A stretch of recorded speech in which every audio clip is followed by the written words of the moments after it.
आज के हमारे स्पेशल गेस्ट है नीरज भाई। नीरज भाई को कोई इंट्रोडक्शन की ज़रूरत नहीं है। मई में मैंने मना कर दिया था मैं बिग बॉस नहीं करूँगा। जो मेरी इंस्पिरेशन है, जो मेरा आइडल है माइक टायसन। तो आप किसको जीतते हुए देखना चाहोगे? दोस्ती यारी के लिए भी लड़ाई झगड़ा हुआ ही होगा फिर। वह बहुत झगड़े, स्कूल में बहुत लड़ाई हुई बस। मैं पिटे एक ही बारी हूँ, मैंने पिटे बहुत बारी हूँ। तो जो देश को, अपने देश को रिप्रेजेंट करने वाली फीलिंग है वो कैसी है? किसी भी अवार्ड से बड़ा है मेरे गांव में मेरा नाम लिखा हुआ गौरव पट, अंतरराष्ट्रीय बॉक्सर नीरज गोयल। गोली चलाने में बहुत मजा आवा भाई, गड़ागड़ चलाने में बहुत मजा आवा। ये जो सोशल मीडिया पे गैंगस्टर्स बन रहे हैं, आपने बीच में कुछ पोस्ट डाली थी, आप इनकी सेलिब्रिटी रिंग फाइट करा रहे हो, क्या है ये सोनम बाजवा वाला किस्सा? क्या है, आपकी क्या मूवी आने वाली थी? आपने ना ये चीज़ बहुत सही बोली। ये हम हरियाणा वालों का ना परसेप्शन है, हम बात भी करते तो ऐसा लगता है लड़ रहे हैं। तो मैं भगत सिंह जी का बहुत बड़ा फैन था यार। केक बना दे, केक पर ना भगत सिंह जी का नाम लिख दे। वो बोला कौन भगत सिंह? बस 20-25 जन आ गए। हमने जो तोड़ा है ना वो बेकरी वाला भाई, वो शायद जिंदगी में कभी भगत सिंह जी को नहीं भूलेगा।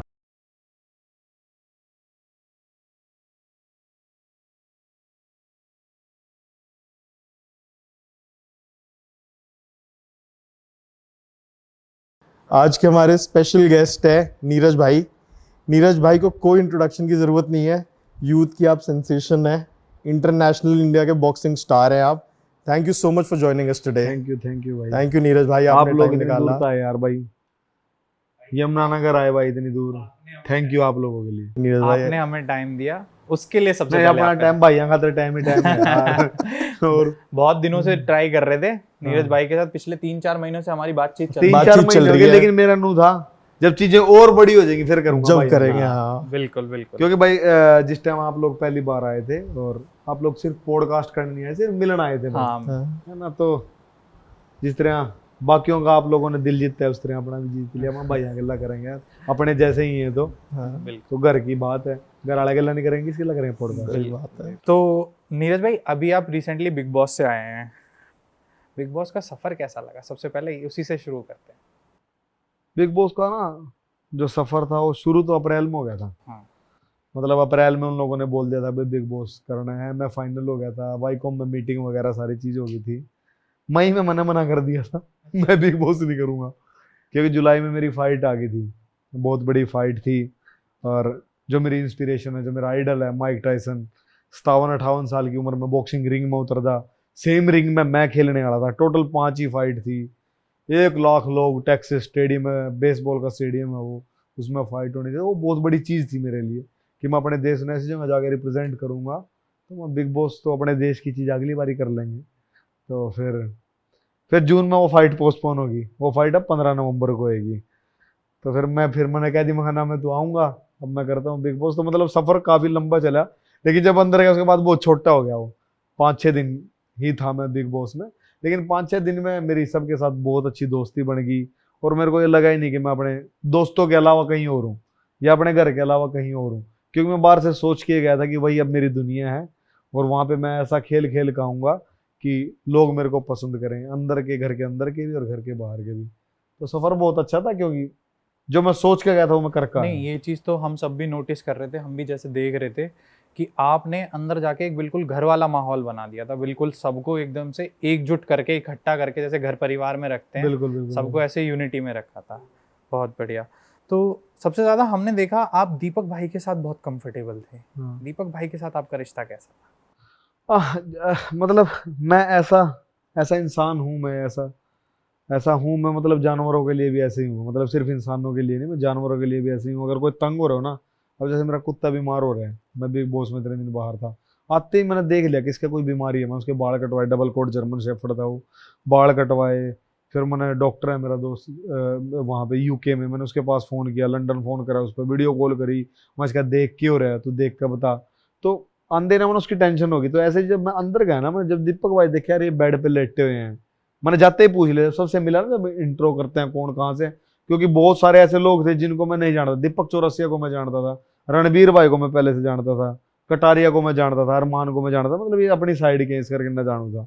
बाकी बहुत सारे लोग का ना मैं नहीं जानू था, तो मैं सबसे इंट्रो करता। फिर मैं बोला दीपक भाई था, भाई आपको क्या हो गया? तो उन्होंने बोला भाई मेरे ना यहाँ पे हिप का कोई ऑपरेशन हो है, उसकी वजह से मेरी टांग पे भी प्लास्टर है, मैं चल नहीं सकता।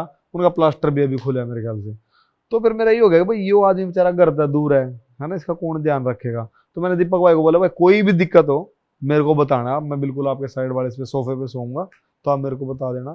फिर उसके बाद उनसे बातचीत, ज्ञान इतना है भाई दीपक भाई को, इतने साल हो गए उनको ना, पत्रकार थे वो इतने साल से, अपने से ज्यादा एक्सपीरियंस है वो, पता नहीं कह रहे थे 20 पता नहीं 25 साल का एक्सपीरियंस है, मतलब अपनी उम्र के जितना तो उनने इसका इसका एक्सपीरियंस, तो उनसे फिर उनकी बात सुन सुन के, उनकी हेल्प कर कर के, मतलब बॉन्डिंग बहुत ज्यादा अच्छी बन गई इस चक्कर में। नहीं, अभी जैसे आप कह रहे हो कि रात भर मतलब जाग के आप उनके साइड में लेटते थे, मैं तो कभी किसी के लिए रात को जागा नहीं भाई, पता नहीं फिर वहां पे जाके जब पहले दिन ही मैं उनसे मिला ना, मिलने के बाद फिर मेरा ये हो गया यार, मैंने उनको बोल दी वहां रात को कोई भी जरूरत पड़े ना आप मेरे को बता देना।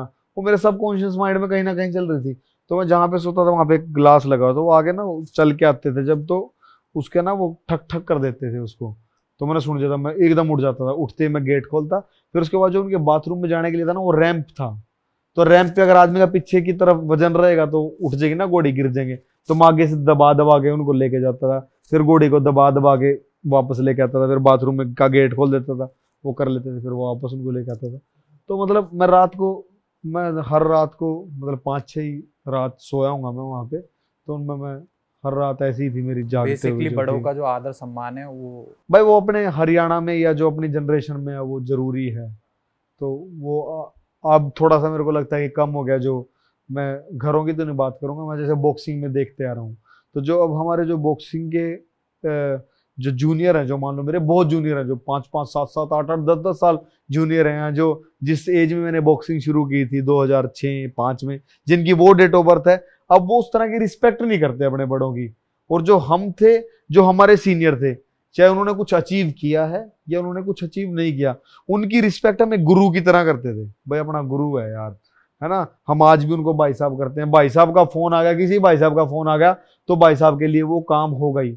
लेकिन आजकल की जो जनरेशन है, मतलब मैं तो बॉक्सिंग से कनेक्ट कर रहा हूँ इसको, जो आजकल हमारे जो बॉक्सिंग के जूनियर बच्चे हैं वो सीनियर की इतनी इज्जत नहीं करते, वो कोचिज की भी उतनी इज्जत नहीं करते, और अपने अंदर वो है, तो शायद इसी लोगों को वो चीज पसंद आई जो मैंने दीपक भाई के साथ किया। और मेरे ख्याल से जो जनरेशन जी होगी ना, जन जी, तो जन जी को ये सीखना चाहिए कि इसकी सबसे ज्यादा, अगर जो आप हम्बल हो और अपने बड़ों की आदर कर रहे हो, तो मतलब इसका आप लोगों को फायदा मिलेगा कहीं ना कहीं। जब हम इसी पे बात करते हैं बड़ों के सम्मान से, तो हमने देखा आपको बिग बॉस में इतना प्यार मिला, आप एक लौते ऐसे कंटेस्टेंट थे जो निकले तो घर का हर मेंबर रोया है। हाँ सारे तो नहीं रोए, हाँ 2-4 नहीं रोए, बाकी सारे रोए, मतलब परसेंटेज ये लगा लो कि 90% लोग रोए। और जिनमें से 7-8 की आंखों में तो आंसू थे आंसू। विशाल रोया, कटारिया रो लिया यार, दीपक भाई बहुत रोए, शिवानी रोई, पायल भाभी रोई, मोनिशा जी रोई, पोलमी, मतलब ज्यादातर साई केतन था वो रोने लग गया। और रणवीर भाई ने बहुत अच्छी बात कही, आप दिलेर भी हो दिलदार भी हो, तो ट्रॉफी जीतने की जरूरत नहीं थी भाई, सब दिल कुछ जीत के आ गए। दिल जीत के आ गए सबके। और मतलब मेरा ऐसा हुआ, मैं किसी के साथ कोई काम कर लूँ ना भाई, मतलब अपना उसके साथ रिश्ता लाइफ टाइम बन जाता है। आज हम पॉडकास्ट भी कर रहे हैं ना, तो भाई जो भी लोग देख रहे होंगे, अगर 10 साल के बाद भी देखेंगे, बादल और करण भाई के साथ मैं ऐसा ही मिलूंगा, तो अपना रिश्ता ऐसे बन जाता है। तो आप किसको जीतते हुए देखना चाहोगे? देख भाई मैं तो मैंने कई जगह पहले ही बोली है ये बात कि मैं तो चाहता था मैं जीतूं, मैं चाहता था मैं जीतूं, क्योंकि मैं जीतने ही गया था, पर मैं ट्रॉफी नहीं जीत पाया, दिल जीत के आ गया। फिर उसके बाद मेरे को कहीं ना कहीं ये था कि दीपक भाई जीतेंगे, क्योंकि उनके पास बहुत ज़्यादा एक्सपीरियंस है। और मैंने बाहर आने के बाद ये इंटरव्यू भी दिए कि अगर दीपक भाई खड़े हो गए तो वो पक्का जीतेंगे, लेकिन फिर वो भी बाहर आ गए। अभी मेरी दिली इच्छा है कि कटारिया भाई जीते, है ना, कि कटारिया जीते। वो कटारिया बहुत इनोसेंट है, हमारे हरियाणा वालों की, अब मेरी बोली अलग तरह की है, ये भाई फरीदाबाद साइड के इनकी अलग है, ऐसे कोई गुड़गांव का उसकी भाषा थोड़ी सी अलग होगी, तो हमारी थोड़ी ना खड़ी बोली एटीट्यूड से वाली है, तो उस तरीके से लगता है। लेकिन हम दिल के बहुत नरम आदमी हैं सारे हरियाणा वाले। बाकी मैंने कहीं जाटों के लिए बात बोली, जाट ना बहुत नरम हुआ नारियल जैसे, लेकिन हरियाणा के सब लोग, कोई भी जाति के, सब ना बहुत नरम होते हैं। हम बोलते हैं ऐसे लोग हैं क्या कर रहे हैं, मतलब लड़ रहे हैं, और अंदर से बहुत सॉफ्ट होते हैं। तो कटारिया का भी ये बहुत इनोसेंट है, उसके लोगों ने धक्के मारे, लोगों ने उसके साथ लड़ाई करी, उसने कभी किसी को जाकर उंगली नहीं करी कभी भी। तो मेरी दिली इच्छा है कि कटारिया जीते, पर अब देखो जीतता कौन है। मुझे लगता है कि रणबीर भाई भी परफॉर्मेंस अच्छा कर रहे हैं, वो अच्छे खिलाड़ी हैं, वो जीत सकते हैं एक परफॉर्मेंस के हिसाब से बताऊं, लेकिन मेरी दिली इच्छा है कि कटारिया जीते। पर आपने ना ये चीज़ बहुत सही बोली, ये हम हरियाणा वालों का ना परसेप्शन है, हम बात भी करते तो ऐसा लगता है लड़ाई होगी। मैंने बोली, अंदर भी बोली मैंने ना अपना दीपक भाई को बोली है बात, दीपक चौरसिया भाई को, कि आपने तो हरियाणा में बहुत कुछ कवर करा है, आपको पता है ना कि हम हरियाणा वाले कैसे बात करते हैं, अगर दो दोस्त मजाक भी कर रहे हैं ऐसा लगेगा कि लड़ने लग गए हैं। बादल मेरे साथ भी यही होता है, हम बात कर रहे होते हैं, इन सबको टीम को लगता है हम वो लड़ लड़ रहे रहे हैं। हैं। तो ये है हमारा वो होता है ना एक हाँ। वो हमारे प्यार जताने का तरीका तरीका थोड़ा अलग है, तरीका बिल्कुल अलग अलग है। है। तो इसमें नीरज भाई अगर मैं पूछूं आज के टाइम में फेवरेट कौन है आपका? भाई अभी मैं सच्ची बताऊं तो मैं नहीं देख रहा बिग बॉस में, नहीं देख रहा हूँ, पर मेरे जितने भी लोग जो बचे हुए हैं अभी, सना सुल्तान निकल गया है, सारे मेरे फेवरेट हैं। मेरे एक ही लड़की थी जिसके साथ नहीं बनी, इसका कारण ये नहीं था कि उसने मेरे को बाहर निकाला, अंदर भी कटारिया ने भी एक दिन वो बात बोली कि ये बहुत फेक है, तो मेरे को ना पहले दिन से ऐसी वाइब्स ही आने लगी थी भाई फेक है। मैंने कई जगह इंटरव्यू में बोला, उसने भी एक्सेप्ट करा किसी इंटरव्यू में, और किसी इंटरव्यू वाले ने ना उसको काट के सुना दी वो बात। तो उसने बोला था भाई आप किसको मुक्का मारना चाहोगे, किसको कौन सा मुक्का मार, किसी ने मेरे से ये बात पूछी, वो काट लेते हैं ना, तो उसको उतनी उतनी बात सुना दी। मैंने उसमें बोला उसको मुक्का नहीं, उसको तो मैं लात मारूंगा, मतलब अगर ऐसे मैंने उस तरीके से नहीं बोली। उसने कहा ये लड़कियों की इज्जत नहीं करता, भाई मैं लड़कियों की बहुत इज्जत करूं, और वहां पे मैंने बल्कि लड़कियों के लिए बोला कि भाई यहाँ पे ना 2 ही टॉयलेट हैं, हम एक लड़कों के लिए रखते हैं, एक लड़कियों के लिए रखते हैं। जब मैंने ये बात बोली उस टाइम तक ये डिस्कशन हो चुका था, क्योंकि मैं बाथरूम में था, लेकिन मैं अंदर जाने के बाद, घर में जाने के बाद मैंने ये बात बोली, भाई मैंने किसी लड़की पे सुनी थी यह बात कि ना भाई इनके ना बहुत ज्यादा सेंसिटिव हो गए ये ना, जब मतलब टॉयलेट वगैरह अगर जावे तो इनको ना कोई भी गंदगी है वो ज्यादा इफेक्ट करते हैं, इनको ज्यादा हाइजीन की बहुत ज्यादा प्रॉब्लम होती है। वहाँ भाई कोई भी जाओ ना, वहाँ अलग अलग चीज रखी तो ध्यान रखियो लड़कियों के लिए। लेकिन जब तक मैंने ये बात बोली उसके बाद बोले भाई हमने डिसाइड कर लिया भाई एक टॉयलेट लड़कियों का है, एक लड़कों का है, तो अब हम तो बहुत लड़कियों की इज्जत करना। तो उसने ऐसा बोला, तो मेरी फेवरेट सिर्फ एक सना सुल्तान नहीं थी, वो रात ने मेकअप करके सो रही थी यार, जो रात ने मेकअप करके सो देगा, कितना फेक होगा यार वो लड़की। तुम सारे अमेरिका में पड़ गए हैं दोनों भाई, अमेरिका की छोरी रात ने तो मेकअप लाती होंगी, वो मेकअप लगा के सो रहे थे, तो इस करके मना मतलब बोर कर उसकी फेकअप थी। अब सारे के सारे मेरे फेवरेट हैं, सारे फेवरेट हैं मेरे इस टाइम जो भी हैं। नीरज भाई वहां पे एक और सना थी, सना मकबूल, उनके साथ आपका बड़ा नाम जोड़ा जा रहा था वो स्टार्टिंग पता नहीं यार वही जोड़ दिया लोगों ने खाम खाई। मुझसे शैडो बॉक्सिंग कराउंड था, और उसका तो वो बता भी रही थी नवंबर में उसकी शादी भी होने वाली है। बट वो सना एक चीज में मुझे बहुत अच्छी लगी, मैं दीपक भाई और सना बैठे हुए थे, ऐसे ही मंदिरों की बात चल रही थी, तो बोली मेरे को वहां जाना है, अमरनाथ कह रहे भाई अमरनाथ जाने थे, आप कहाँ का नाम ले रहे थे? केदारनाथ मेरे को जाना है। तो मतलब मैंने इतना अच्छा लगा कि जैसे मतलब हम हैं, मैं जैसा इंसान हूँ, मेरा ना सब धर्मों में, मेरा सब धर्म में एक बराबर लगते हैं। उस लड़की ने वैसी बात करी, तो मतलब कहीं ना उसके कहीं अंदर- वाइब्स मैच हो हाँ, तो उसकी लड़की की मतलब ये अच्छी चीज थी, अच्छी दोस्त थी वो, अपनी दोस्त थी कि मर थोड़ी गई जिंदगी है अभी भी, मतलब उसके साथ अच्छी दोस्ती थी मेरी। उन लोगों ने वीडियो बना दी, देखा तुझे पहली पहली बार, ऐसे कुछ गाने लगा दिए, हमारे एडिटर ने भी जोड़ रखी थी वो चीजें।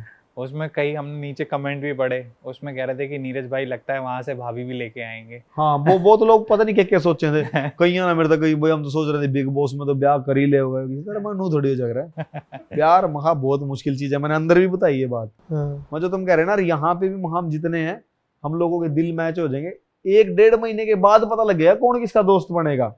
मैं तो सबको दोस्त ही मान रहा हूँ, वहां यहाँ पे सिर्फ एक दूसरे के पार्टनर हैं, राइट। मतलब अगर कोई दोस्त साथ में रह रहे हैं, मैं किसी के साथ रह रहा हूँ, वो पार्टनर हैं। अब जिस तरह कटारिया तो अपने हरियाणा के, उसके लिए तो वाइब मैच होगी अपनी, मतलब बाकी जो लोग थे हम पार्टनर थे दोस्ती का, तो बाद में पता चलेगा। तो मैं ऐसे ही लड़कियों के साथ भी है, प्यार कोई बहुत मुश्किल चीज है। मैंने ही पता लग गया, पहले तो मैंने सारी छोरी अच्छी लग रही थी, अब पता लगा कि प्यार मुश्किल चीज है, ऐसे कोई सा किसी ने थोड़ी करा ले आऊंगे, बहुत मुश्किल चीज है। नीरज भाई ये तो चलो रही बिग बॉस की बात, थोड़ा और पर्सनल लाइफ में जाते हैं। बहुत से लोगों को नहीं पता आप आर्मी में थे, आपने आर्मी में सर्व करा है, 3 साल आपने सर्व करा है। मेरी टोटल जो आर्मी की जिंदगी है भाई 7 साल की है। 3 साल जिसमें से मैंने आर्मी में जॉब करी है, और उससे 4 साल पहले मैंने बॉयज़ हॉस्टल था, आर्मी स्पोर्ट्स इंस्टीट्यूट का बॉयज़ स्पोर्ट्स कंपनी था पुणे में, वहीं पे मैंने बॉक्सिंग, मतलब मैं पहले भी करता था, 2004-5 में शुरू कर दी, ऑन ऑफ था भाई। आज बास्केटबॉल की स्टेट है तो वहाँ खेलने चले जाऊंगा, आज एथलेटिक्स किया तो वो खेल लेंगे, बॉक्सिंग किया तो वो खेल लेंगे। बट मैंने जो अच्छे से शुरू करी 2006 में, मैंने आर्मी स्पोर्ट्स इंस्टीट्यूट से करी, तो मैंने फौज की रोटी खाई है, और फौज की रोटियों की वजह से ही मैं जो भी आज नीरज गोयत को जानते हैं, वो कहीं ना कहीं फौज की डाइट की वजह से है, वहाँ के डिसिप्लिन की वजह से है। तो मैं बॉयज़ हॉस्टल में था। फिर उसके बाद 2010 में मैंने आरटी सेंटर है हैदराबाद में, तोप खाना, उसको मैंने ज्वाइन कर लिया था। मैंने आर्मी को अपनी इंडियन मिलिट्री को रिप्रेजेंट किया था वर्ल्ड मिलिट्री गेम्स 2011 में ब्राज़ील में। तो जो भारत की आर्मी में मैं जितना दे सकूं था मैंने उतना दिया अपने देश को। और अभी भी फौज से पूरा प्यार है, क्योंकि अभी मैं जब भी ट्रेनिंग करने जाता हूँ मैं वहीं जाता हूँ। मतलब वो बचपन वहाँ से जुड़ गया है। और फिर उसके बाद गोल्स कुछ अलग थे कि प्रोफेशनल बॉक्सिंग करनी, आर्मी में रह के नहीं कर सकता, तो इसके लिए फिर मैंने आर्मी छोड़ दी थी। अभी आपने एक जगह बताई थी बॉयज हॉस्टल, हाँ बॉयज हॉस्टल रूम नंबर 18 का क्या सच है? हाँ, रूम नंबर 18 की मैंने बिग बॉस में बात करी थी भाई। रूम नंबर 18, पहला मैं शायद 12 रूम नंबर में रहते थे हम, फिर 1-1.5 साल के बाद मैं 18 नंबर में था। 18 नंबर रूम भाई ऐसा था, सरकारी रूम था वो। और वो रूम ऐसा था, मतलब सफाई हमें करनी पड़ती थी जिस दिन चेकिंग होती थी, और गंद सब खिंडा के जाते थे वहाँ पे। तो सारे लड़के जितने भी थे सारे के सारे मेरे रूम में होते थे बुधवार इवनिंग, सैटरडे इवनिंग और संडे का पूरा दिन। जितना अगर मैस में किसी ने नहीं खाना है, अपना हलवा उलवा बनना है, कुछ भी बनना है, वो भी 18 नंबर में बनता था। जो भी चीजें बनती 18 नंबर में होती थी। लड़ाई झगड़े किसी के सॉर्ट आउट करवाने, पंचायत होनी, वो भी 18 नंबर रूम में होती थी।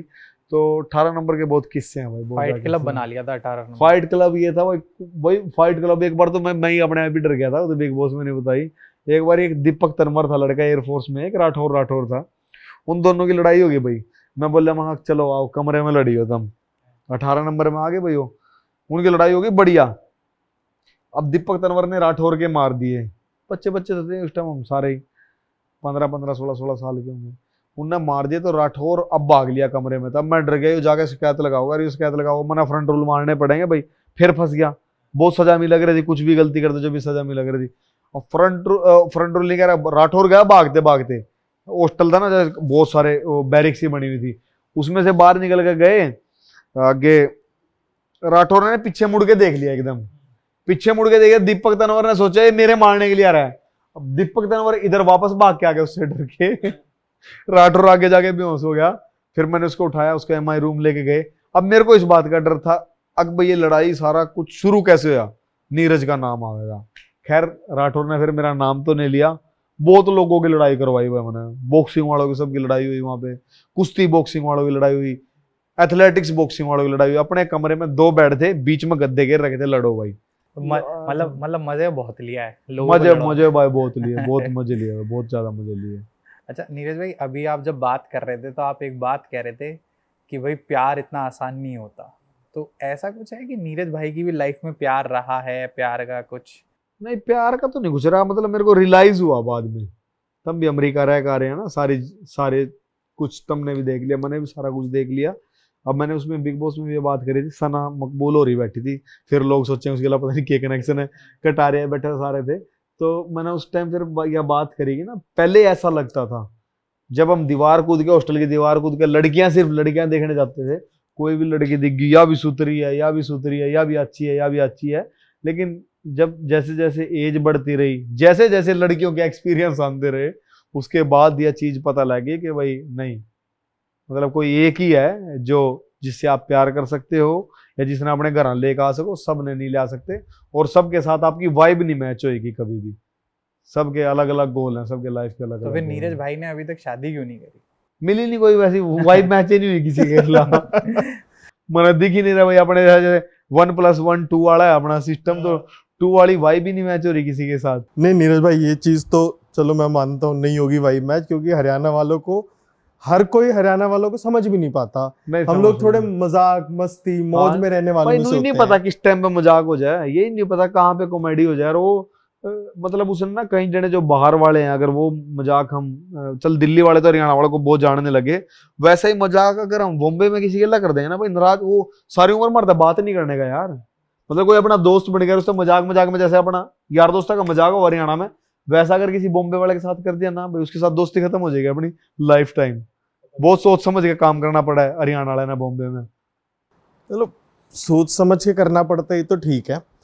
पर नीरज भाई एक बात बताओ, जैसी आपकी पर्सनैलिटी, जैसे अपन की 2 नंबर वाली वाइब मैच हो रही है, आप कैसे डिसाइड करते हो कि सही या गलत क्या है? टाइम बता दे भाई, कुछ लोगों से वाइब आ जाती है, लेकिन मैं सब तनु कहूँ ना भाई, मैं सबके साथ ना ऐसे मिलता हूँ जैसा मैं हूँ। मतलब अगर मैं ठीक हूं तो सामने वाला भी ठीक है, मैं गलत हूं तो सामने वाला भी गलत है। तो वाइब मैच का बिल्कुल बिल्कुल सिंपल सा तरीका, हम तो भाई सच्चे मनता अगले से मिले, अगले के मन में कोई खोट होगा वो अपने आप साइड में हो जाए हफ्ते 10 दिन में, फिर उसकी उसकी जो लाइफ टाइम है ना, बस उसका 10 दिन का ही है, उसके बाद नहीं है। नीरज भाई, जब आप बिग बॉस में एंट्री कर रहे थे तब आपने एक बड़ी, मतलब कहते हैं ज्ञान वाली बात या एक बड़े दिल वाली बात कही थी, तो बहुत लोगों को बहुत अच्छी लगी कि हरियाणा पंजाब दोनों एक माँ के बेटे और करवट मैंने अंदर पलट। अंदर अंदर बोली थी हाँ, ये दीपक भाई के साथ कोई बात चल रही थी, ये सारे बैठे थे उस टाइम पे, मैंने ये बात बोली थी, कुछ हरियाणा पंजाब की बात चल रही थी, मैंने बोला हरियाणा और पंजाब पहले एक ही थे, फिर ऐसे बात मंगा, पंजाब के लोग बहुत ज्यादा पिछले 30 साल से पंजाब वाले बाहर जा रहे हैं और बहुत ज्यादा सेटल हो गए हैं। अब हरियाणा में भी ट्रेंड आ गया है कि बाहर जाने लग गए हैं, बाहर बसने लग गए हैं। मतलब कुछ ही लोग हैं मेरे ख्याल से भाई, बादल तुम्हारे जैसे, करण तुम्हारे जैसे ना, मेरे ख्याल 2% लोग ही होंगे जो पढ़ाई करके वापस इंडिया आ गए, नहीं सब सेटल हो गए। तो उस बात पे कोई चल रही थी, फिर मैंने बात बोली थी हरियाणा पंजाब एक माँ के दो बेटे हैं, करवट पलट के लेटे हैं। तो ये बात बहुत ज्यादा लोगों को बहुत लोगों ने लाइक करी, क्योंकि अगर हरियाणा पंजाब भी तो किसान आंदोलन के टाइम में भी सब इकट्ठे बैठे थे, और हरियाणा में पंजाब के लोग हरियाणा में आ रहे थे, जो सिंगू बॉर्डर था, जो रोहतक वाला जो बॉर्डर था, वहां पे जो अपनी रोटी राटी आ रहे थे, हरियाणा वाले तो खिला रहे थे उनको। जब वो किसान आंदोलन हुआ था किसान उसमें भी हमने आंदोलन, देखा था कि सबने मिलके एकदम सबने एकजुट मिलके होके। सारा काम किया। अच्छा, पंजाब वाले अपनी बात बता रहे थे, हरियाणा वाले अपनी बात बता रहे थे, ताश भी इकट्ठे खेलते थे, सब लोगों का मतलब सिस्टम एक जैसा ही है, जो भी सौदा है ना सबका हरियाणा पंजाब का ज्यादातर एक जैसा ही है। तो नीरज भाई, आपकी पर्सनल अगर मैं एक्सपीरियंस से पूछूं तो आपके लिए जीत और हार का क्या मतलब है? परफॉर्मेंस, सिर्फ मेरे लिए जीत और हार परफॉर्मेंस है। अगर मेरी परफॉर्मेंस से मैं खुश हूं तो मैं जीत गया हूं। क्योंकि डीमोटिवेट बहुत लोग ना हारने या फेल होने के बाद ना डीमोटिवेट हो जाते हैं। मैं सबको ये कहता हूं, आपने जो मेहनत की है, जो मेहनत करी है, मान लो पढ़ाई करी है 3 महीने किसी चीज की, मैंने 3 महीने किसी फाइट की ट्रेनिंग की है, अब जो मैंने ट्रेनिंग की है, मैंने ट्रेनिंग में अगर कोई 100% दिया है, जो मैंने सीखा है उसको अगर मैं फाइट में 1000% दे देता हूं तो वो मेरी परफॉर्मेंस है, उसके बाद मैं हार गया कोई दिक्कत नहीं है। लास्ट ईयर मेरी फाइट थी अपना होसे सपेदा जो था वर्ल्ड चैंपियन था उसके साथ, और तो जो उस फाइट का कॉन्ट्रैक्ट था मेरे पास शायद 1 महीने पहले आया था, फिर मैंने डिसाइड करना था मैं ट्रेनिंग करने कहाँ जाऊं। मैं एक स्पारिंग मुआली करके आया, मतलब मैंने 15 की दिन मैंने ट्रेनिंग, 20 दिन मैंने ऐसी ट्रेनिंग की थी कि मेरे को एक वर्ल्ड चैंपियन के साथ लड़ना है तो मेरे को 2 महीने करनी चाहिए थी, लेकिन मैंने 20 दिन में उतनी ट्रेनिंग की थी। फिर उसके बाद मेरा सफर बहुत लंबा था, वो बहुत लंबा सफर था। उन्होंने बोला, मेरी शायद 24 या 25 मार्च की फाइट थी, उन्होंने बोला कि 20 तारीख को आपको फ्लाई करना है दिल्ली से। मैं पूना दिल्ली आ गया, फ्लाइट 20 की भी नहीं टिकट भेजी, 21 की भी नहीं भेजी, 22 की भी नहीं भेजी, 23 की फ्लाइट भेजी ना, 23 की भी बॉम्बे से, हाँ 23 की बॉम्बे से भेजी, मैक्सिको बहुत दूर है भाई। तो उसके बाद ट्रेनिंग इतनी कर रखी थी, मेरे को लगा भाई 4 दिन की ट्रेनिंग खराब होगी, 3 दिन की मेरी। फिर उसके बाद उन्होंने इकोनॉमी क्लास भेज दी भाई, बिजनेस क्लास भी नहीं भेजी, कह रहा मिल नहीं रही है, नहीं मिल रही। मैं एयरपोर्ट पर गया दिल्ली, वो फ्रैंकफर्ट वाया फ्रैंकफर्ट थी, माँ भाई 8 घंटे का सफर ही हो, 8 घंटे का अगला है, तो कैसे क्या करेंगे। तो कुलदीप किप्पा है मेरा दोस्त, वही मेरे साथ सारी जगह जाया करा, वही मैनेज भी करा, मेरी कंपनी के जितने बॉक्सर हैं उनने वही देखे हैं। तो कुलदीप किप्पा था, मैं बोला कुलदीप भाई ऐसा करें, बिजनेस क्लास एयरपोर्ट पर चेंज हो जाएगी, एयरपोर्ट पर चेंज करा लेंगे बॉम्बे पहुंचने के बाद। अब बॉम्बे गए, वो फ्लाइट वाला बहुत अच्छा लड़का था, मैंने पता भी नहीं हम कौन सी एयरलाइन में थे, तो मैं बोला भाई इन्हें बिजनेस क्लास में बता दे, जितने भी रुपये लाग जाए बता दे। वो बोला भाई पूरी बुक है बिजनेस क्लास। वो मर गया। मैं एक काम तो कर दे, ऐसी सीट दे दे, मैं इकोनॉमी की 4 सीटों में जो उनमें सिर्फ 2 अमन अमन दे दे, मैं इस मोटे ने मैं साइड में बिठा दूंगा, पूरे पे मैं लेट दूंगा इसके ऊपर पैर रख के। तो बोला भाई वो सीट है, मैं उसमें सोता गया, लेकिन उतना कंफर्टेबल नहीं था। फिर फ्रैंकफर्ट पहुंचे, फ्रैंकफर्ट भी 8 घंटे का स्टे था, 8 घंटे का स्टे था, टाइम आगे पीछे होता रहा, तो 8 घंटे का स्टे था भाई। उस स्टे में भी मैं बोला भाई किप्पे पूरा तो नहीं सोया जाने का, मैं बिजनेस क्लास में देखूं बदलवा के। तो भाई भगवान का शुक्र है वहाँ पे बिजनेस क्लास में अपनी तब्दील होगी। वो फ्लाइट, वो कौन सी है, फ्रैंकफर्ट की कौन सी एयरलाइन है, एतिहाड है क्या, कौन सी है? नहीं, एतिहाड तो ये यूएई की है ना। UAE की। हाँ, ये लुफ्तांसा है मेरे ख्याल से इनकी, यूरोप की ना। यूरोप की शायद वो तो नहीं, फ्रैंकफर्ट एयरलाइंस। नहीं फ्रैंकफर्ट नहीं, और लुफ्तांसा थी शायद, लुफ्तांसा के अलावा एक और भी तो है, कौन सी है? लुफ्तांसा भी मिडिल ईस्ट ब्रिटिश है। एयरवेज हो सकता नहीं नहीं, लुफ्तांसा की है भाई, यूरोप की है। नहीं ब्रिटिश और है, चलिए नाम नहीं याद आ रहा। तो वो उस एयरलाइन का ना बहुत बड़ा लॉन्च था वहां पे उस एयरपोर्ट पे, फ्रैंकफर्ट पे। वो वहीं की है, वर्जिन जर्मनी अटलांटिक की है। नहीं वर्जन भी वो मेरे ख्याल से यूके वहीं की है, यूके ब्रिटिश की यूके है। की है, यूके यूके की है हाँ। वो है वहां की, भाई नाम नहीं याद आ रहा, बाद में टोमेंगे उसका नाम सर्च करना पड़ेगा। उनका बहुत बड़ा लॉन्च था, मैंने बिजनेस क्लास में चेंज कराई, उनके लॉन्च में शावर शूवर लिया, फिर अपना भाई मैं उसमें सो गया, मतलब फिर रेस्ट होना शुरू हो गया, लेकिन ट्रेनिंग नहीं हो रही थी। उसके बाद फिर 8 घंटे की फ्लाइट थी मैक्सिको की। मैक्सिको से भी फिर मेरी 2.5 घंटे की, पता नहीं 1.5 घंटे की फ्लाइट थी गोदालहारा की। हमें पहुंचना था 7 बजे, 11 बजे दूसरी फ्लाइट थी उसी एयरपोर्ट पर। अब 7 बजे पहुंचे, इतना ज्यादा पब्लिक का ट्रैफिक था उस पे इमिग्रेशन पे कि भाई मैं ऑलरेडी यूएस ट्रैवल था, है ना, ये कुलदीप नहीं था। तो इमिग्रेशन वालों को, और भी ऐसे बहुत सारे लोग थे जिन पे बहुत ज्यादा टाइम लगता है इमिग्रेशन पे, तो भाई इमिग्रेशन में बहुत ज्यादा टाइम लग गया। वो हमारी जो 11 बजे वाली फ्लाइट थी वो छूट गई। कुलदीप को उन लोगों ने 9:30 पता नहीं 9:45 छोड़ा इमिग्रेशन से। मैं भी 8:30 छूटा था, मतलब 1 घंटे बाद मेरे से वो छूटा, इतनी भीड़ थी वहां पे। फिर उसके बाद हमारी फ्लाइट निकल गई। फ्लाइट निकलने के बाद मैंने फिर उसको जो मैनेजर था उसके बाद उन्हें फ़ोन किया, जो कोऑर्डिनेटर था गुलदालहारा का। फिर फ्लाइट निकल गई। अब दूसरी फ्लाइट कब की, बोला सुबह 7 बजे की, मैं वो बुक कर रहा हूँ, वो छूट गई, कोई बात नहीं, तुम यहीं पे स्टे करो कहीं भी। एयरपोर्ट बहुत बड़ा है मैक्सिको सिटी का भाई, सारे होटल नो रूम, किसी होटल में कोई भी जगह नहीं है। वो वीडियो मैंने एक छोटी सी रील करके ना, मैंने उस पर मेरे इंस्टा पे डाली हुई थी। फिर हम होटल की लॉबी में लेट गया, मैं थोड़ी देर सो गया, वो होटल वाला ने उठा दिया। फिर हम अपना कोई जो होटल की वो नहीं होती जो एयरपोर्ट पे छोड़ने वाली जो सर्विस होती है, वो वाली थी, उसके एक ड्राइवर मिल गया, उसको हमने 200-300 पीसो दिए। उस वैन में सोया मैं 2-2.5 घंटे, वो कुर्सियां सी बिछा के, मतलब जैसे बॉम्बे से फ्रैंकफर्ट तक गए थे वैसी सी थी वो कुर्सी, उन पर सो गया मैं। फिर 5:30 बजे फिर उठ गए, मतलब 2-3 घंटे सोए। फिर पहुंच गए हम भाई गोदलहारा। गोदलहारा हम पहुंचे 7 बजे, यहाँ से चले थे 9 बजे तक, मतलब होटल पहुंच गए 9-9:30 बजे तक। 11 बजे हमारा वेट था और फेस ऑफ था, अगले दिन फ्राइडे, मतलब 24 तारीख ना हम वहां पहुंच गए। यहाँ से 23 को चले होंगे, यहाँ आपने 24 की रात हो रही, वहां 24 का दिन था। वेट दे दिया। वेट देने के बाद आ गया, मैंने इसको बोला भाई मैं सो जाता हूँ, मतलब नहीं तो मैं कल को परफॉर्मेंस नहीं दे पाऊंगा बिल्कुल भी। अब मैं नहीं हो गया था, मैंने प्रैक्टिस जैसी कर रखी है, एक वर्ल्ड चैंपियन के लिए मैं लड़ सकूं, जीत नहीं सकता, लेकिन मैंने परफॉर्मेंस ऐसी देनी है कि मैक्सिको में झंडा गाड़ के जाऊं अपने इंडिया का। सफर इतना लंबा था, ट्रेनिंग इतनी अच्छी नहीं थी। जैसे ही मैं कमरे में गया, मैं कुलदीप तो बोले मैं खा पी का सोने लग रहा, मैंने तंग ना करिए बिल्कुल भी। और मैं रात को उठ के ठंडे पानी में वहां बर्फ का जुगाड़ कर लिया, आइस बात करूंगा बाथ टब में लेट के, और फिर उसके बाद फिर मैं दोबारा सो जाऊंगा खा पी के। कल अच्छा परफॉर्म कर पाऊंगा, बॉडी जो थकी हुई है बिल्कुल सेट हो जाएगी भाई। अब थोड़ी देर के बाद ही गेट खटखटा रहे हैं, जिस टीवी पे डजन टीवी पे लाइव होनी थी, वो डजन वालों ने इंटरव्यू लेना था। वो इंटरव्यू भी मिल जाएगा कहीं ना कहीं, मेरी आंखें मेरी सूजी हुई हैं और पूरी सूझ रही है मेरी आंख। मैंने ऐसी इंग्लिश हिंदी टूटी फुट्टी बोल के वो इंटरव्यू दिया। उसके बाद अब तो टाइम ही ओवर हो गया। मतलब उस दिन मैं रात को बहुत मतलब मैं रात में 8 बजे सो गया, सुबह 8 बजे उठा, मैं 12 घंटे सोया, पर दिन में सो ही नहीं पाया, इतना लंबा था।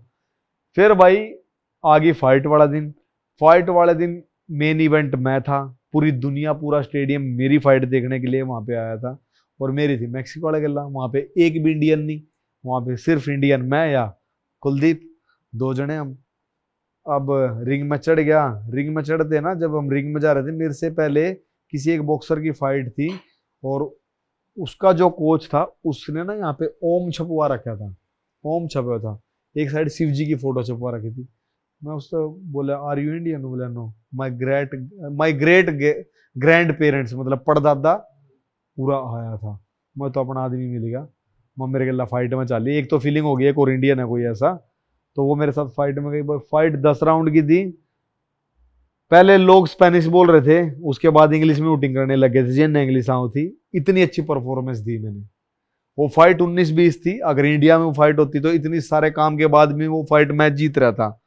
तो एंड ऑफ द डे जो मैं परफॉर्मेंस की बात बता रहा था, जीत हार था हमने शुरू करा था, तो मैं वो फाइट जब 10 राउंड के बाद नीचे उतरा और जब लोग आके मेरे से मिले, तो मेरी परफॉर्मेंस इतनी तगड़ी थी कि मैं जीत गया। नीरज भाई, अभी हमने बहुत सारी बातें करी, पर्सनल लाइफ, बिग बॉस, बहुत सारी। एक question which is close to me, मैं आपसे वो पूछने वाला हूँ। सिंस आई रियलाइज आप बहुत इमोशनल इंसान हो, आपका माँ के साथ कैसे रिलेशन है, बहुत इमोशनली अटैच्ड हो?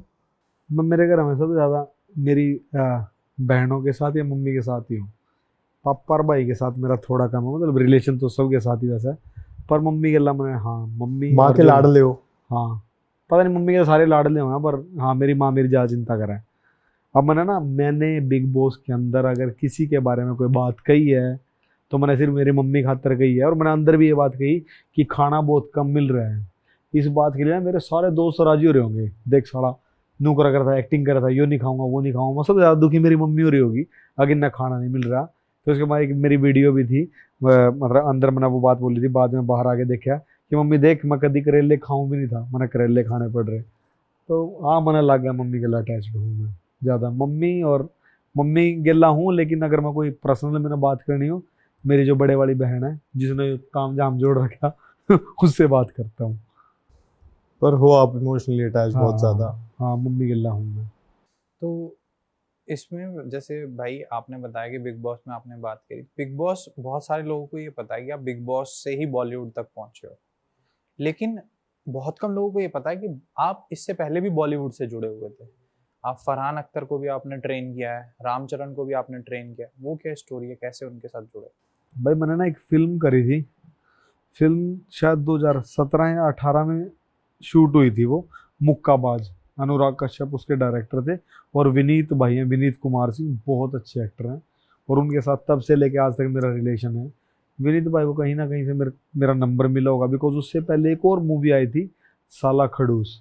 साला खड़ूस आर माधवन की मूवी थी, इर्दू सिर्दू कुछ ऐसा नाम, साउथ में भी थी वो।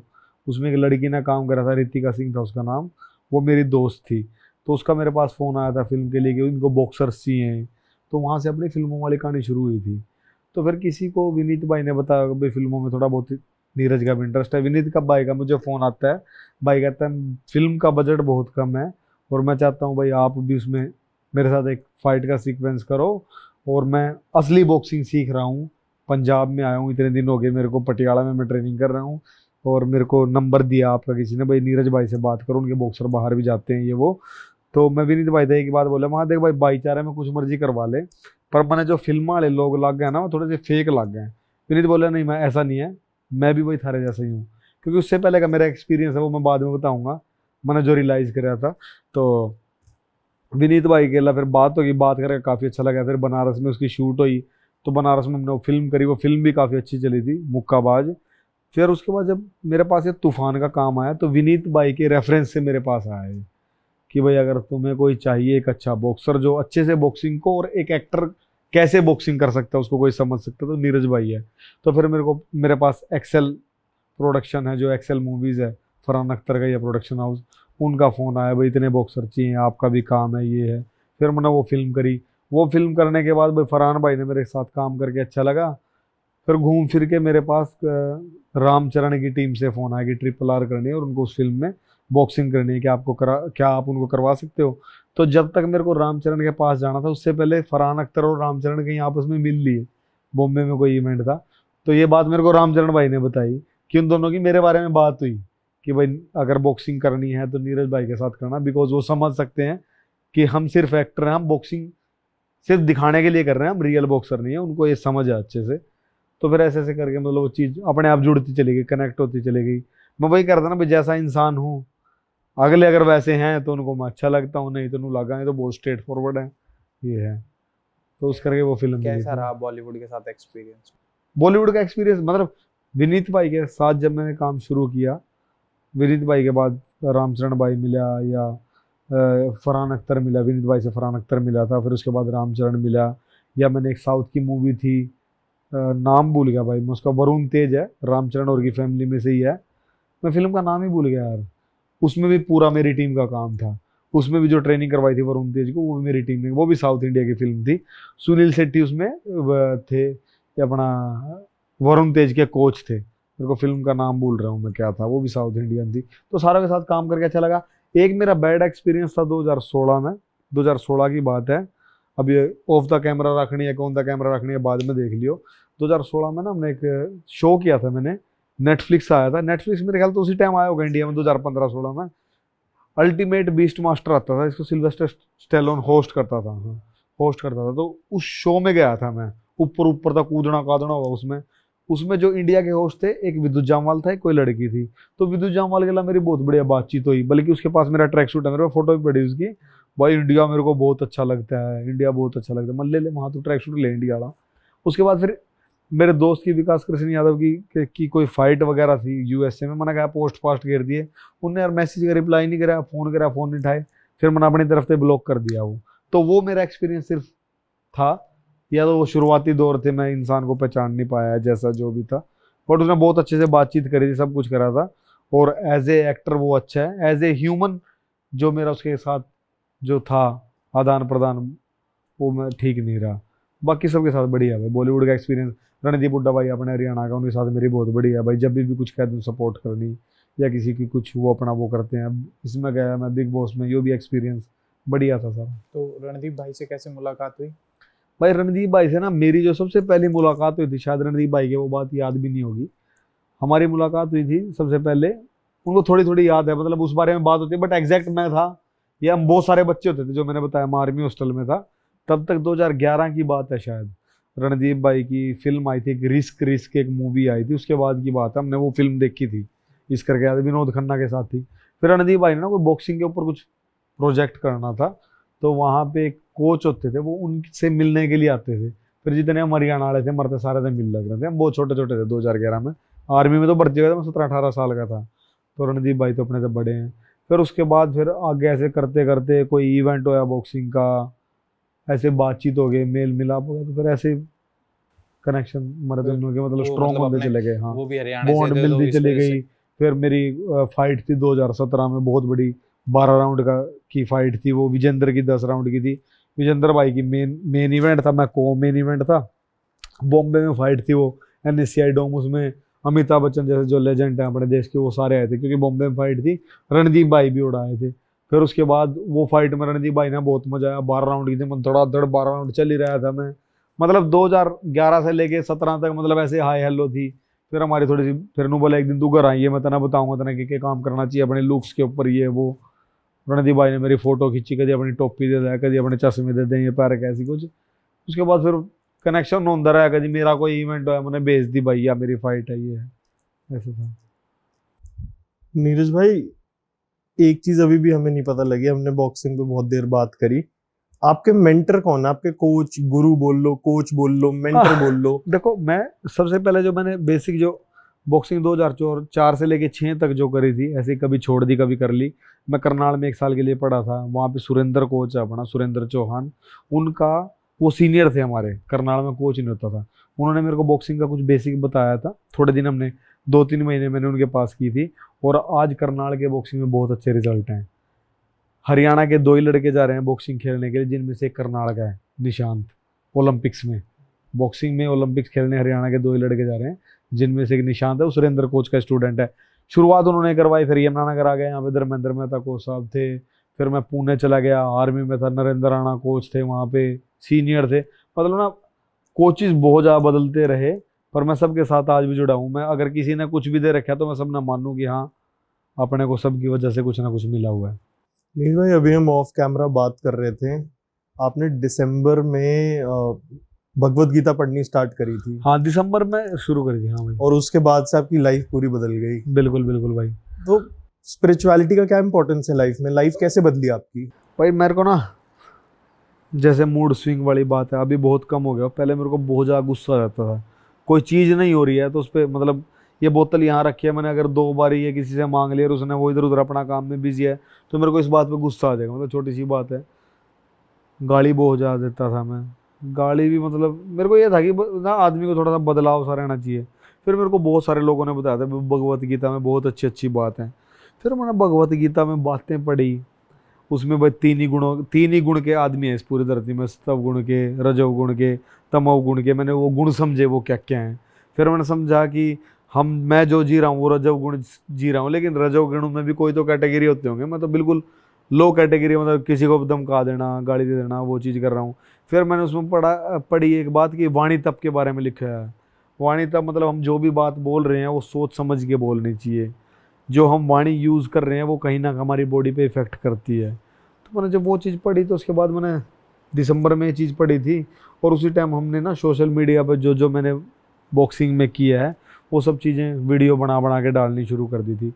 और दिसंबर से लेके अभी तक 1 साल भी नहीं हुआ है, ज़िंदगी में काफ़ी बदलाव आ गए हैं, काफ़ी चीज़ों में बदलाव आ गए हैं। तो मतलब भगवत गीता में बहुत अच्छी बातें लिखी हैं, मेरे पे टाइम नहीं होता, नहीं मैं सोच रहा हूँ मैं सारे वेद भी पढूं, और मैं सिर्फ हिंदू के जो जो हमारी जो ये किताबें हैं, अच्छी अच्छी किताबें हैं, भगवत गीता जैसी जो चीज़ें हैं, उनको नहीं बल्कि सारे धर्मों की पढ़ी जाएं। और मैं सब धर्मों में इंटरेस्ट भी रखता हूँ, मैं औरों के बारे में पूछता हूँ भाई आपके धर्म में क्या लिखा हुआ है, तो सब में ना बातें यही लिखी हुई हैं, जो किसी एक धर्म में ग्रंथ में लिखी हुई है वही सारी चीज़ों में वही चीज़ें लिखी हुई हैं। तो गीता पढ़ के भाई इस चीज़ में बहुत ज़्यादा सुधार आया कि अपनी जबान पे कंट्रोल किया जाए। क्या बोलना, हम दर्देसी किसी भी माँ बहन की गाली एकदम देते हैं, लेकिन हम उसका ये नहीं समझते कि भाई हम यहाँ गाली दे रहे हैं या कितनी गलत है।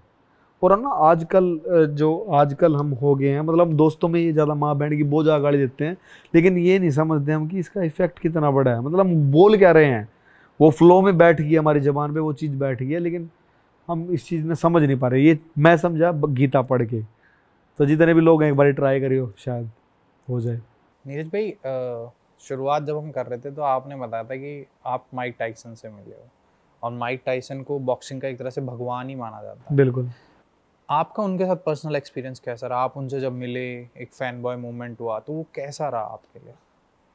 भाई मैंने माइक टाइसन को देख के, मैंने माइक टाइसन की बहुत वीडियो देखी है। जब साइबर कैफ़े वाली दुनिया होती थी ना, उनमें जाके मैंने संडे को, हम पुणे में होते थे, एक साइबर कैफ़े होता था, उस पे जाके मैंने ना बहुत ज़्यादा माइक टाइसन की वीडियोस देखी हैं। मुझे ना हेड मूवमेंट बहुत अच्छी लगती थी, और माइक टाइसन की वजह से बॉक्सिंग को, मोहम्मद अली और माइक टाइसन की वजह से बहुत ज़्यादा जाना था बॉक्सिंग को।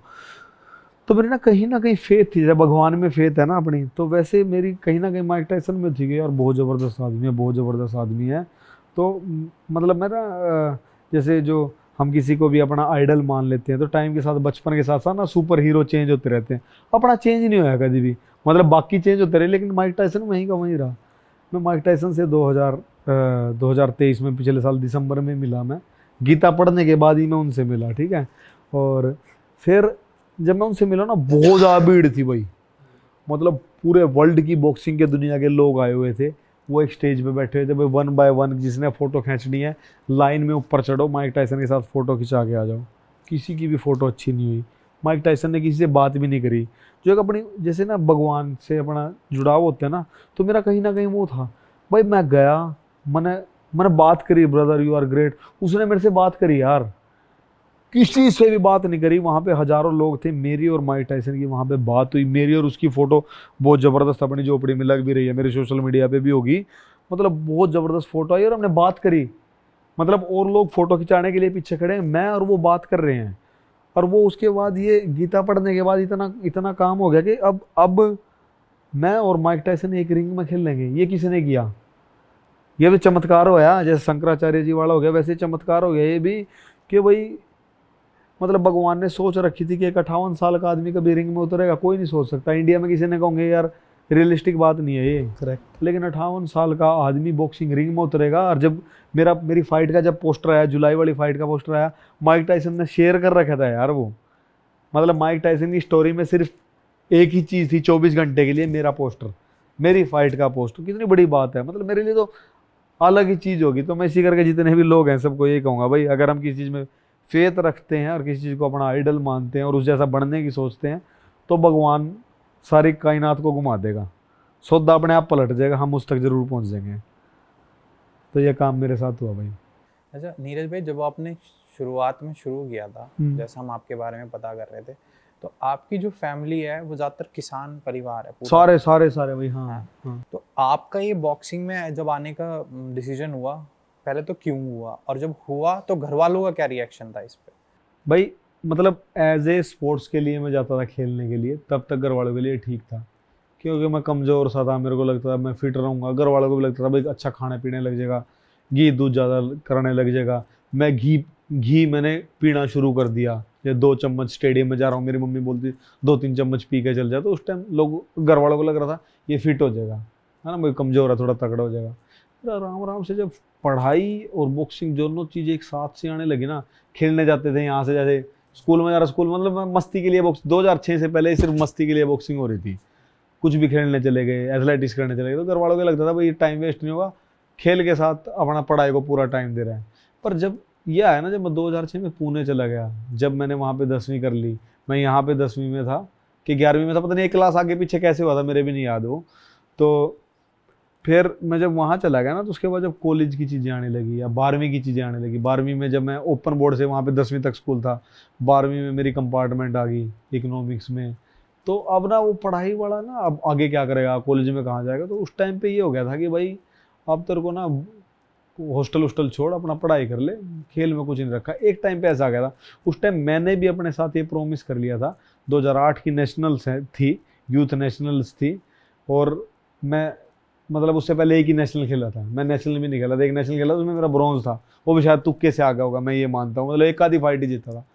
मैंने सोचा 2008 की नेशनल में जाने से पहले जैसे करण भाई वाला प्रोग्राम है ना, वैसे ही मतलब जो चीज़ सोच लें ऐसा लग जाए भाई ये हो जाएगा तो ये कर लूँगा।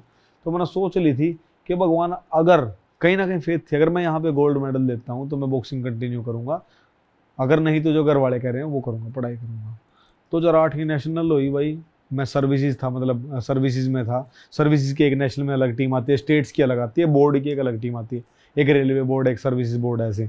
तो भाई मैं जब उसमें नेशनल में से गया, नेशनल्स के लिए गया, तो मेरे को सर्विसेज से मैं नहीं था, मैं पंजाब से खेल रहा था, मैं ट्रेनिंग वहाँ करता था, लेकिन मेरा नंबर वहाँ से, मेरे ट्रायल भी नहीं लिए। तो जो वहाँ का नंबर 1 था वो लड़का था जो लास्ट ईयर का नेशनल चैंपियन था, जब मुझे ब्रॉन्ज मेडल मिला था, और वेट क्लास बिल्कुल डिफरेंट थी। मैं शायद 54 या 57 में खेल रहा होगा, अब की बार मैं 60 किलो में खेल रहा हूँ। तो मैंने पता नहीं क्यों खुद तक प्रॉमिस कर लिया भाई अगर यह चीज़ होगी तो ही मैं कंटिन्यू करूँगा बॉक्सिंग, नहीं तो ना करूँगा। गोल्ड सोच ली, और भी कुछ नहीं, गोल्ड सोच ली। अब पहली फाइट उसी लड़के के साथ आ गई जो लास्ट ईयर का नेशनल चैंपियन था और सर्विसेज का नंबर 1 था, जिसकी वजह से मेरे को सर्विसेज की वजह से नहीं खिलाया गया, पंजाब से खेला मैं, बस खेला पहले आ गया भाई, 20-0 से जीत गया मैं उससे।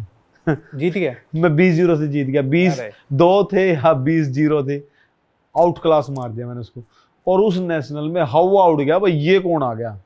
उससे पहले मुझे कोई भी नहीं जानता था बॉक्सिंग की दुनिया में, लेकिन 2008 के बाद ऐसा हो गया। मेरे महावीर कोच थे, उनके भाई भी बॉक्सिंग में है, सारे 5-7 भाई हैं, वो सारे बॉक्सिंग में हैं। उनका एक भाई बलबीर है जो सबसे पहले इंडिया का वर्ल्ड कैडेट का अंडर 14 का वर्ल्ड चैंपियन बना था।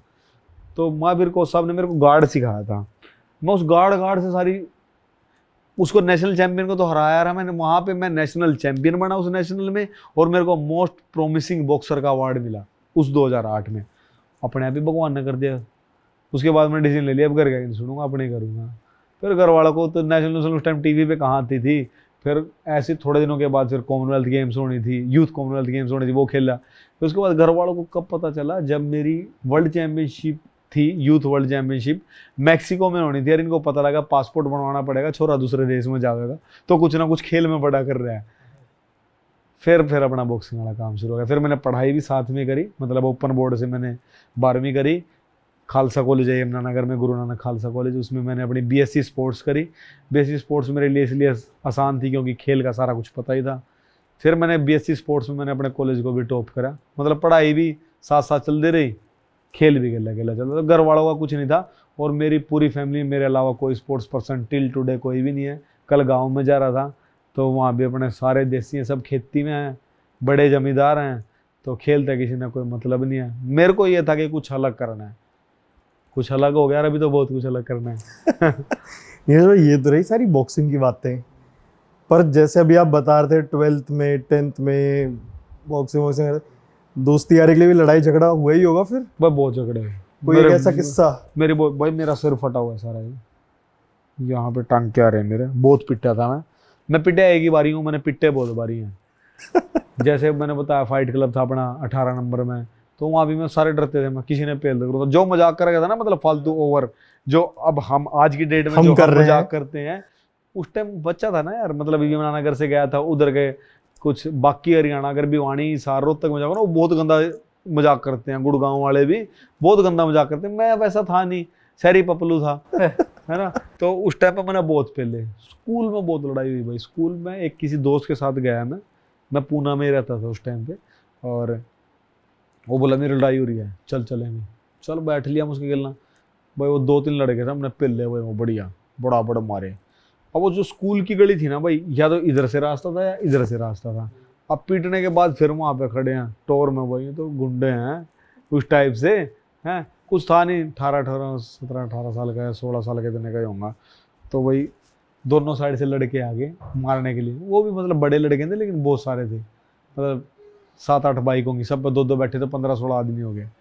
उनने भाई आके मेरा मारने शुरू करे। वहाँ पे कहीं पे ना कबाड़ी की रेडी आ गई, कबाड़ी जो रेडी में सामान, मैं उस पर गिर गया। और वहाँ पे उसको तोलने वाली तराजू नहीं होती, ताखड़ी बोलते हैं उसको, तराजू ही बोलते। तराजू, वो उन्हें तराजू मारी भाई मेरा बड़ा बड़ा, मेरा सिर फट गया यहाँ से, शायद दिख भी रहा होगा यहाँ से, यहाँ इस साइड है क्या नहीं, टाके लग रहे होंगे बीच में लग रहे हैं भाई, बहुत पहले उन्हें ये अंगूठा कट रहा है देख, बोलो अरे छोड़ दो, यहाँ लगी, यहाँ से हड्डी सी टूटी है थोड़ी सी, पर मेरा मारा छोड़ दो वहाँ छोड़ दो, उनने पहला में बढ़िया। उसके बाद फिर मना घर तो नहीं बताई ये बात, मना कह दिया अगर एक्सीडेंट हो गया, फिर लेकिन बाद में पता लग गया, फिर घर फिर बापू ने पहला फिर वहाँ पिटा मैं, मतलब हुई बहुत लड़ाई, लेकिन उसके वही थे मेरी सबसे ज्यादा। एक बारी भाई पूना की बात है, पूना ना एक किसी ने बेकरी पे गया मैं, अपना भगत सिंह जी का बर्थडे 27 या 28 सितंबर को होता है ना, तो मैं भगत सिंह जी का बहुत बड़ा फैन था, मतलब अभी भी हूँ, उस टाइम लेकिन अलग ही लेवल का था, क्रेज बच्चा था। था, क्रेज था, मैं बर्थडे सेलिब्रेट करेंगे, मैं केक लेने गया बाहर बेकरी पे, मैं कल्ला ही चला गया, उनने नहीं पता था भाई ये एसआई का, उसको लगा ऐसे ही होगा कोई भी, तो मैं उसको बोला यार केक बना दे, केक पर ना भगत सिंह जी का नाम लिख दे। वो बोला कौन भगत सिंह, वो शायद ना बांग्लादेशी कुछ ऐसा था, ऐसे कहते ना, मैंने उसको गाड़ी दे दी, फौजी थे, फौज में थे उस टाइम पे, मैंने उसको गाड़ी दे दी। वो अब ना जो बेकरी वाली दुकानों के बाहर ऐसे स्टॉल से नहीं लग जाते केक दिखते हैं, तो उसकी हाइट मेरे से ऊपर थी, मैं नीचे था, मतलब ऐसे मांगना पड़ता था। उनने भाई बैठ दी, थप्पड़ मार दिया मेरे, ये बात मैंने इधर से गाड़ी दी ना, मेरे को लगा बांग्लादेशी है भाई, ये क्या करेगा, डर जाएगा मैं जोर की बोलूंगा तो, पूना की बहू ने बैठ दी, थप्पड़ मारा भाई मेरे, भाई मैं सुन्न हो गया, मैं थप्पड़ मार कैसे दिया इसने, मैं उसके ऊपर चढ़ने की कोशिश करूँ, चढ़ा ना जाए, वो स्लिप करे, कांच होता है ना उसमें पूरा। मैंने दोस्तों को फोन कर दिया, मैं आ जाओ भाई, कोई वेट लिफ्टिंग का, कोई रेसलिंग का, कोई लंबा, कोई छोटा, कोई मोटा, भाई 20-25 जने आ गए भाई, हमने जो तोड़ा है ना वो बेकरी वाला भाई, नीचे बिठा के साले तेरे को भगत सिंह का नहीं पता कौन है, दे थप्पड़ भाई, उसको बहुत मारे भाई, वो शायद जिंदगी में कभी भगत सिंह जी को नहीं बोलेगा और शायद बांग्लादेश भी वापस चला गया होगा। तो ये मतलब किस्से बहुत हैं। कभी हम पूना से ट्रेन में आते थे, जब लड़ाई हुई है, सीट के पीछे लड़ाई होती थी भाई, पूना से जैसे हम निकलते थे तो वहाँ उस टाइम पे फ्लाइटें बहुत ज़्यादा महंगी होती थी, और हम हॉस्टल में रहते होते थे, और हम ऐसी स्टेज में थे, हम घर वालों से पैसे नहीं मांग सकते थे भाई ये कर दो, तो जो हमें स्टाइफन वगैरह मिलते थे उसमें गुजारा चलाना होता था भाई, डाइट भी लेनी है, तो एकदम से छुट्टियाँ छाटियाँ मिल जाती थी, कोई कंपटीशन नहीं है तो हम जर्नल डब्बे में कब्जा करके आते थे भाई, सारे स्पोर्ट्स वाले होते, पूरा हॉस्टल खाली हो जग रहा था, हॉस्टल में सारे तगड़े तगड़े हैं भाई, है ना, कोई बॉक्सिंग का, कोई रेसलिंग का, कोई वेट लिफ्टिंग का, कोई एथलेटिक्स का। हम जर्नल डब्बे पे पूना से लेके दिल्ली अम्बाड़ा तक जेलम एक्सप्रेस आती है पूना से, उसमें बैठ के आते थे और जर्नल डब्बे पे अपना कब्जा होता था, उसमें लड़ाई होती, कोई पीटना पीट दो, सड़ाना पीटो, ले कब्जा, मतलब उसको वीआईपी बना के लेके आते थे हम। एसी नहीं होता था बस, लेकिन वैसे वैसे डब्बा एसी होता था, 2-3 कैबिन बुक कर लेते थे अपने। लड़ाई झगड़े स्वाद पूरे मतलब स्वाद पूरे लिया भाई, लड़ाई झगड़े जब भी तो ऐसे हो गए, नहीं तो पपलू रहता मैं बॉक्सिंग नहीं करता, पपलू होता मैं। आपने अगर मैं सीधी सीधी पूछूं तो आपने देश को कई सालों तक रिप्रेजेंट किया है, वो जो देश को, अपने देश को रिप्रेजेंट करने वाली फीलिंग है वो कैसी होती है? भाई स्टार्टिंग में तो सिर्फ अपने लिए लगता था, स्टार्टिंग में लगता था कि मैं मतलब खुद के लिए कर रहे हैं, खुद के लिए कर रहे हैं, लेकिन आराम आराम से पता लगा कि जो हम चीज़ कर रहे हैं अपने देश को रिप्रेजेंट कर रहे हैं। और मतलब सबसे पहले अगर मैं बोलूँ, अपने जो इंसान अपने गांव को भूल गया, अपनी बोली को भूल गया, वो इंसान नहीं है। और मतलब किसी भी अवार्ड से बड़ा है, मेरे गांव में मेरा नाम लिखा हुआ गौरव पट, अंतरराष्ट्रीय बॉक्सर नीरज गोयल, उससे बड़ा मेरे लिए कोई अवार्ड नहीं है। मतलब मेरे गांव का, जहाँ भी मेरे गांव का नाम आता है, मतलब वो प्राउड मूवमेंट है मेरे लिए। ऐसे ही फिर जब हम दूसरे देश में जाते हैं तो वो प्राउड मूवमेंट है, जब कोई बोलता है इंडियन नीरज गोयल, जब मेरे नाम के आगे पीछे इंडियन लगता है, तो मतलब यो मेरा देश ऐसा है कि ना मैं इसको कभी छोड़ सकता, ना ये मेरे को कभी छोड़ सकता। और जब इसको रिप्रेजेंट करते हैं, जब अपने देश के नाम को आगे ले जाना, ऐसी जगह रिप्रेजेंट करना जहाँ पे कोई इंडियन कभी गया ही नहीं है, उससे बड़ी कोई बात ही नहीं है। नीरज भाई, ये तो सारी हो गई, अब थोड़ा सा एक, आपने बॉलीवुड में बहुत काम भी किया है, ठीक है, बॉलीवुड के बहुत सारे लोगों से जुड़े भी हुए हैं। बॉलीवुड में एक्ट्रेस वगैरह भी बहुत सारी हैं, आपकी कोई फेवरेट या ऐसी जिनके साथ कभी बैठ बैठ के बातचीत हुई हो या मन करता हो कि इनसे करनी है, मिलना है?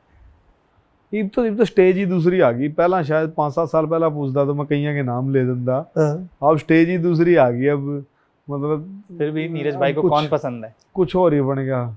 नहीं भाई एज सच कोई मतलब एक्ट्रेस नून लग दी मतलब भाई हाँ ओहो इस तो बात कंट्रोवर्शियल जवाब देने से हाँ। बच रहे हो। नहीं नहीं नहीं नहीं नहीं नहीं मैं बताऊंगा ना। और मतलब मैंने ऐसा लगता है कोई है ऐसी जबरदस्त भाई को बहुत अलग अलग है। जिस तरह मैंने सोनम बाजवा के लिए हमने कुछ करा था, एक फिल्म आनी थी वो नहीं आई। सोनम बाजवा अपने नॉर्थ में बहुत फेमस है, तो उसके अलावा मैंने कुछ ऐसा नहीं लग गया था भाई हाँ अपने यहाँ पे बहुत लोगों को पसंद है, अपने हरियाणा पंजाब में बहुत लोगों ने, उसके अलावा भी कुछ ऐसा नहीं लग गया। और किसी के साथ तो मैंने किसी एक्ट्रेस के साथ काम भी नहीं करा। मेरे कुछ फेवरेट एक्टर जरूर कह सकते, जो अक्षय कुमार की मैंने एक्टिंग बहुत अच्छी लग है।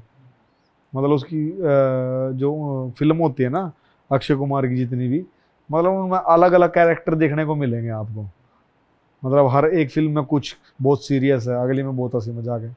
तो अक्षय कुमार के कैरेक्टर बहुत अच्छे लगे। तो एक्ट्रेस तो एज सच कोई नहीं है, बट हाँ सोनम बाजवा के साथ मेरी अच्छी दोस्ती है। और एक सबसे पहले जो मैंने जिसको बोला था कि वो एक्टर बन सकती है, जो मैंने साउथ की एक्ट्रेस है रितिका सिंह उसका नाम लिया था, उसकी एक्टिंग काफ़ी अच्छी है।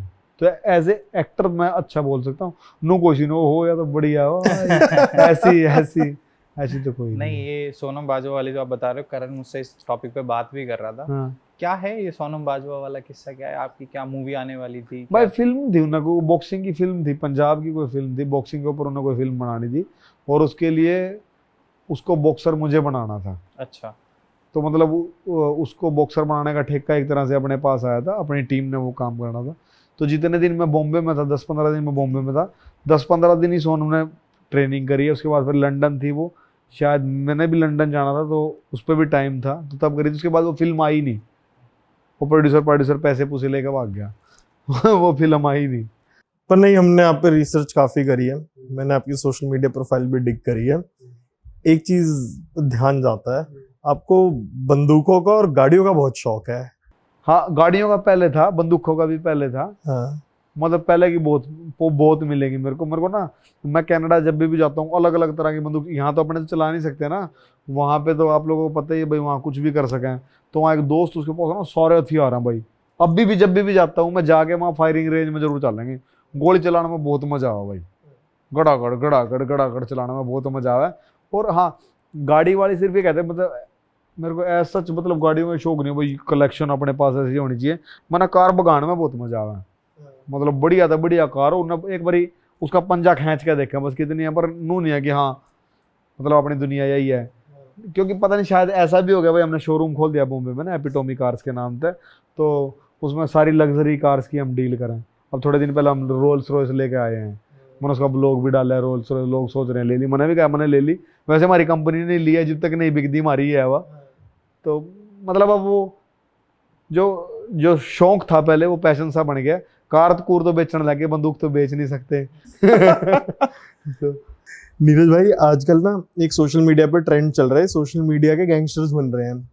आपने देखा होगा कभी किसी की फाइट, कभी किसी की फाइट, पता ही होगा आपको किसकी वो चल रही है। तो जो सोशल मीडिया पे गैंगस्टर्स बन रहे हैं, आपने बीच में कुछ पोस्ट डाली थी, आप इनकी वो सेलिब्रिटी रिंग फाइट करा रहे हो। कोई आया ही नहीं, कोई तैयार ही नहीं हुआ उसमें करने के लिए। मैंने डाला था कि भाई जो भी इन्फ्लुएंसर आपस में लड़ रहे हो बॉक्सिंग रिंग में लड़ो, आप लोगों का भी फायदा है कि जो आपके पास भी कंटेंट हो जाएगा 2-3 महीने का, एक अच्छा हेल्दी कंटेंट। और दूसरा देश का फायदा है कि जो लोग आपको फॉलो कर रहे हैं वो आपको सच में फॉलो कर रहे हैं, वो आपको फिटनेस के लिए फॉलो करेंगे। जब आप बॉक्सिंग की फाइट करें तो बॉक्सिंग के लिए आपको फॉलो करेंगे। तो ये मैंने वो बात बोली थी कि भाई जिनको लड़ना है वो लड़ो। और मैंने अभी भी आजकल एक रील भी डाली है कि ओलंपिक शुरू होने वाला है, कि आप लोग ये डिसीजन लो कि जो 6 बॉक्सर हैं, 4 लड़कियां और 2 लड़के ओलंपिक खेलने जा रहे हैं। अब ये जो सोशल मीडिया वाली लड़ाई है, जो इन्फ्लुएंसर है, जो सोशल मीडिया के बदमाश हैं, उनको छोड़ के अपने जो ओलंपिक जा रहे हैं उनको सपोर्ट करो। तो भी डाला था मैंने। नीरज भाई इसमें एक क्वेश्चन ये है कि भाई गैंगस्टर्स के, आपका पर्सनल ओपिनियन क्या है कि ये जो सोशल मीडिया पे नेगेटिव कंटेंट को पुश कर रहे हैं, एक दूसरे को गालियां दे रहे हैं, गैंगस्टर बनने की मतलब कोशिश कर रहे हैं, और उससे क्या है कि लोगों को तो उल्टी चीज़ों में इंगेज कर ही रहे हैं, ठीक है, लेकिन कहीं ना कहीं समाज में भी नेगेटिविटी फैला रहे हैं एक दूसरे की, कि भाई वो कहते हैं ना जात पात और उन सब चीज़ों को भी बढ़ावा दे रहे हैं। तो आपको, आपका इस पे क्या टेक, क्या ये सही है? देखो मैं बताऊं, ये जितने भी इन्फ्लुएंसर है ना, वो सब देखने वालों को एंटरटेनमेंट दे रहे हैं, और एंटरटेनमेंट की दुनिया ऐसी है, जो लोग पसंद करेंगे वो लोग उसको दिखाएंगे। अब मूवीज देख लो, उसी टाइप की बनने लग जाएंगी। जो मतलब जो लोग देखना चाहते हैं वो तो बेचारे वो चीज दिखा रहे हैं, तो कहीं ना कहीं देखने वाले बंद कर दो, बनाना बंद कर देंगे। जो ऐसी चीज दिखा रहे हैं उस पे व्यूज इतने ज्यादा ज्यादा जा रहे हैं, तभी तो वो लोग दिखा रहे हैं ना उस चीज को। अब मैं बनाने लग जाऊँ रोज बॉक्सिंग की, मेरे पे 5 व्यू आऊंगे, मैं क्यों दिखाऊंगा? तो कहीं ना कहीं ये पब्लिक का ही हुआ है, जो पब्लिक देख रही है तो वो दिखा जो रहे हैं। पब्लिक देख रही है वही तो दिखाएंगे ना वो। यार जब भी तो बिग बॉस चल रहा है, जब भी तो बिग बॉस चल रहा है। लड़ाई हो रही है ना लोगों की। इसीलिए ऐसे लोगों को चलो नीरज भाई, चल इस बहुत- नोट पे बहुत मजा आया आपके साथ। हम अपनी पूरी टीम की तरफ से आपको ऑल द बेस्ट करते हैं आपकी फाइट के लिए, थैंक यू और भाई, थैंक करते यू। हैं होप कि आप इंडिया को बहुत जल्दी और एक बार खुश होने का मौका दोगे। बिल्कुल बिल्कुल, खींच के रखेंगे अभी काम, कई कई साल तक देंगे खुश होने का मौका। हाँ, बस ये इसी नोट पे आज का पॉडकास्ट एंड करते हैं, फिर बैठेंगे आपकी फाइट के बाद। थैंक यू, पक्का। 100%।